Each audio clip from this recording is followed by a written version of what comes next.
Hi there. Thanks for joining us. This very time tomorrow, we'll be sitting at a desk and we'll be poring over what the budget means that will be presented in our legislature tomorrow in Ottawa by Mark Carney. It's a little late, and we're hearing that some belt tightening is going to occur, and that might lead to a voting down of the budget. Joining me to talk about that today, TPL's very own Nick Dolinsky. Nick, thanks so much for joining us. Oh, thank you. Thanks for having me on. You know, you and I have known each other a lot of years, and just last week, after having sent you 10,000 emails, I noticed that Nicholas is spelt with a K. It is. That's true. It is with a K. I want to tell you, my embarrassment is mounting just telling you about it. People have spelled it this way my entire life. So, well, the X and S is often mixed up in my name. So there you go. Sure. Well, look, thanks for joining me to talk about this, because it's a pretty interesting point in Canadian politics. Yeah, it is. And I, like a lot of Canadians, don't really know the nuts and bolts of this kind of stuff and how this actually works and what to expect, really. Yeah, well, so, like you say, many Canadians just let what happens in Parliament happen. Mm-hmm. But for some reason, this budget is really kind of on everybody's mind. I think mainly because it seems outstanding. Sure. Like, it's almost like something we should have seen. We had a Liberal government. We have a new Liberal government. They must have some paperwork they could share with us. Yeah. In that transition, we've seen nothing. No, it's all been a mystery, right? Yeah. And then, of course, we did a previous episode where we were talking about, how Mark Carney has traveled the world, essentially doing diplomacy and handing out a lot of money, about $10.3 billion to various countries for various reasons.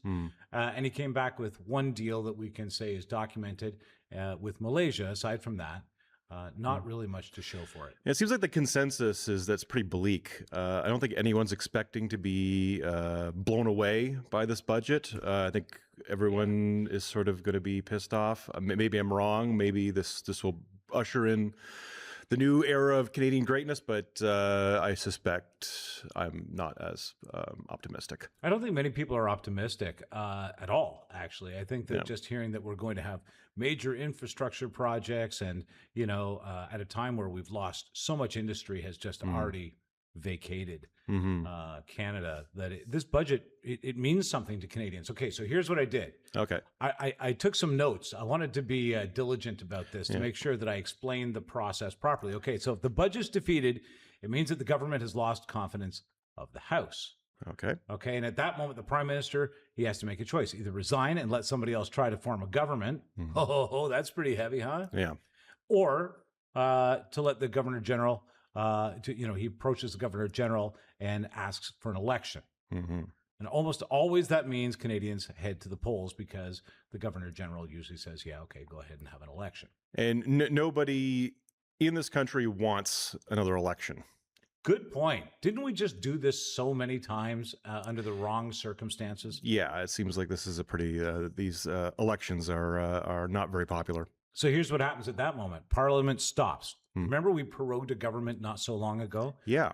We would be doing that again. So, the government shifts into caretaker mode and campaigning begins all over again. So nothing really happens. So here's the situation we're in. We're going to get a budget, and we almost have to go with it, or we stop everything at a crucial point in trade negotiations with the U.S. and go have an election. Yeah, and that's really not what we want right now. We really want to see movement in this country in some regard. Okay, so here's the other thing that I did, and maybe after the fact we can graphic some of these. I thought to myself, okay, what non-confidence votes have we had in the history of Canada? And it's an interesting lineup, actually. 1926, Mackenzie King's government lost to confidence over a corruption scandal, and the Governor General refused dissolution. And it led to an election that King later won. So he came back on that. Were you around then? That's very nice, Nick. 1963, John Diefenbaker's government lost confidence after disputes over nuclear weapons. An election was called, and Lester B. Pearson took over with the Liberals. Now, here's the one that caught my attention. In 1974, Pierre Trudeau had his budget defeated, and Trudeau called an election. And guess what he did? He had a minority government, and he won the majority for the Liberals. Okay, so it was sort of a reverse card. He actually... Yeah, and in fact, that's the scenario we're in right now. We have a minority Liberal government. If we call a non-confidence vote, Conservatives could lose, or the Bloc, really, who are the two going concerns, Hmm. could lose seats, and we end up with a majority government. Okay, so this is, you think this is the most likely scenario, that this would actually help, this non-confidence would actually help the Liberals? Well, there's a lot of discussion about this. Okay. I mean, first of all, will the Bloc have a role in this? If there's a non-confidence vote, will they vote non-confidence? I mean, they've got a good stronghold right now. They've got a good voice in Quebec at the moment. They might like to run the status quo at the moment. Okay. And then Conservatives, you think, okay, this is their chance to go grab a bunch of seats and maybe flip the government. Hmm. Not too likely in most of the ridings where they need the support. They still don't have it. Okay, they're still too weak to be really going into an election. Well, they again. do great in the West, but in key markets in Ontario and Quebec and places like that, no, they would still have a really difficult time. Mhm. It would seem. I mean, who knows what would happen? Mhm. And then the other thing is, well, let's look at the NDP. Hmm. They're already starting to give indication that they will abstain from the vote altogether, which makes me absolutely crazy. Okay. Well, why is that? I think it makes a lot of, because it feels cowardly. It feels like they're doing nothing. They're just fence sitting. Absolutely. And really at a moment where they need to be representing their constituents and showing government that they mean business, if that's what they want to do, they're going to sit there quietly because they don't know which side of the table to place their bet. Okay, so if say abstaining was not allowed, how would they vote? You would have to ask them. I mean, I don't know, but it would be great if they did something. Sure, absolutely.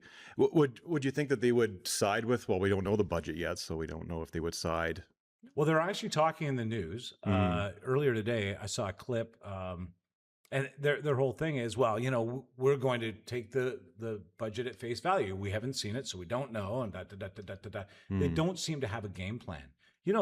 That actually feels the same to me with the Conservatives, if I may be honest with you. Right. That if they had to be put into an election position at the moment, they'd be better off complaining about the budget than actually taking an election on at this moment where they may not have any better strategies. They're saying Carney took their plan. So what strategies would they have? Yeah, well, it seems like, well, this is the major complaint from, a lot of sort of typical liberals, people like my parents and things like this, that the Conservatives have not really presented any kind of plan or they've presented problems but not solutions. Right. This is the big criticism. I think it's pretty common, is that Poilievre just seems to have a platform of complaining, and he gets a lot of support from that because people are not happy with the current state of affairs. So a lot of people side with him, but there's just this other chunk of the population going, okay, well, what have you done for me lately, Poilievre? What's your solution to this? I think as we got less information about what their plan would be in that last election, that's where they started to lose. I mean, the polls for so long showed that Poilievre, I think the Trudeau hating was driving those polls. Yeah. But so many of the illegitimate polls out there, and I say that about many polls, although I think we'll start polling right here because people seem to want to tell the truth to us. Sure. Having said that, the polls were huge for the Conservatives. And as we got closer to that election, it wasn't long before we were starting to discover that there wasn't a lot of meat on the bone. Right. And especially in their key ridings. What do you think, Nick, is going to happen if the budget gets voted down? What do you feel where are Canadians at in their heart about this? I really can't say, but I could say that it's, this whole thing is very dismaying, and the whole thing is very, it's so negative right now in terms of what this budget will be, and there just seems to be no hope in sight in regards What to. if Carney gave you some clues about what was going to be in the budget? How would you feel? A little bit more relaxed about this? I'm not sure. I mean, I'm not a big, maybe not everyone watching would know this, but I tend to lean towards the left of the spectrum, left of the liberals. Yeah. And so for me, a liberal budget's probably a lot of more neoliberal policy and a lot of status quo kind of stuff that I'm not particularly excited about in general. If they start cutting that budget, I wonder if the Liberals do lose instantly lose votes out there because so many programs. I mean, I don't know what they're going to do, except bureaucracy has to become smaller. That's been on the cutting block, I think, assumed anyway, since day one. And then it starts to head toward programs and taxation, right? Yeah, I mean, I'm for programs in general. Well, programs could include your hospitals and Yeah. proper care and nutrition, which actually elevate the country. Of course, and my biggest complaint, and maybe this is off topic, is just where is the left in Canada in any of this? Who is speaking for the left in Canada? We have this NDP party, which I don't know what they do. Maybe it's because I'm not in tune. I'm not listening to them closely. But there's this huge desire for economic populism, around the world, and I just find it very sad that we see stronger leftism in the States than we do here. There's Bernie Sanders, AOC. Zoran Mondani getting really popular in the States. He seems unstoppable at this point. Where is the Canadian Bernie Sanders? It's so true. We all seem to be standing close to the middle someplace. Yeah. And the NDP, you expect to be hanging off the ship on the left so far that they can taste salt water. Right. And it doesn't appear that way. Or they don't have any force of movement. Is this just strategizing? Is it just that this doesn't seem like a popular time to bring up, say, public housing, or perhaps holding the grocery stores accountable, stop them price fixing and shit like this? Well, I think the budget needs to show us some clear action. For example, are we putting shovels in the ground? And who's actually holding them accountable? Now, I think I don't lean far to the left.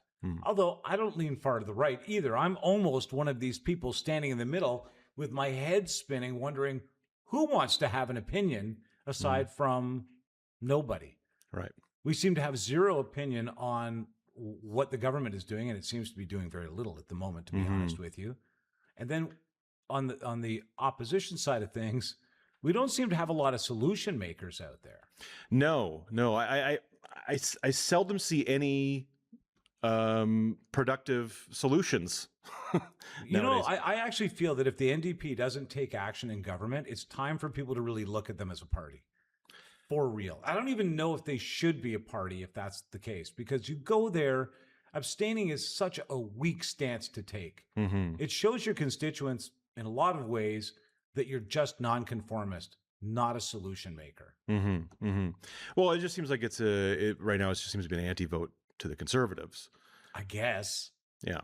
Although they don't profess that. I guess that's their mainstay, right? They're not saying, we want to keep Conservatives out of power necessarily. They're not saying they want to keep Liberals in power.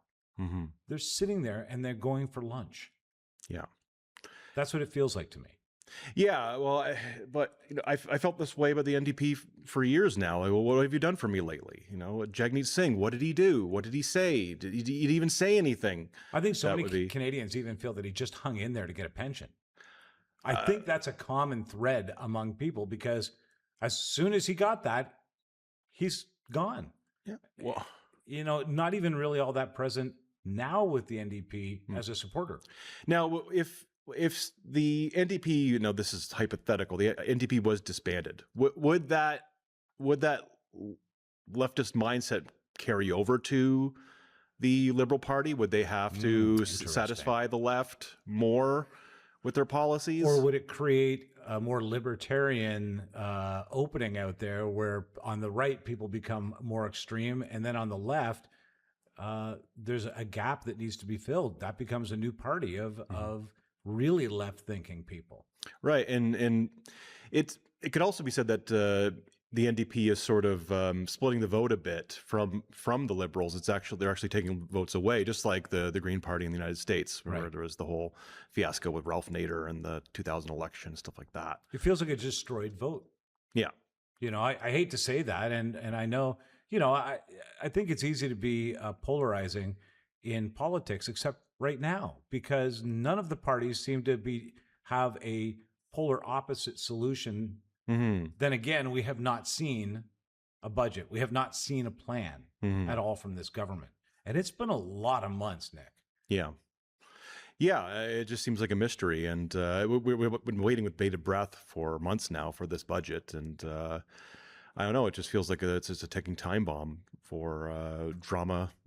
Let's make some ahead. predictions. What gets cut? Hmm. I definitely think bureaucracy gets cut, but not CRA.